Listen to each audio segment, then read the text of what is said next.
Sveiki, visi gimę po žuvų ženklu. Pažiūrėkime periodą nuo kovo 24 iki kovo 30 dienos, kas jūsų laukia. Savaitės perspektyvos, ko vengti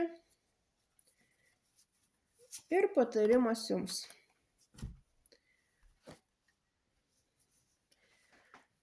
Šią savaitę žuvys turės būti labai greiti, labai ryžtingi, labai gana agresyvūs, nes tiesiog tiek laikas, tiek situacijos vystysis labai dideliu greičiu, labai netikėtai, kas reikalaus iš jūsų irgi tokio labai greito sugebėjimo prisitaikyti prie aplinkybių. Ko vengti? Venkite užsisvajojimo, per ilgo užsibuvimo savo svajonėse, per ilgo užsiskraidimo padebesiais. Ir patarimas jums,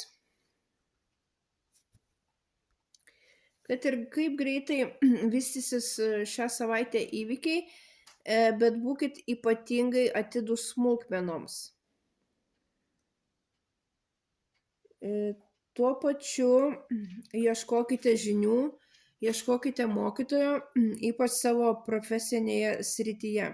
Kelkite savo profesinį lygį.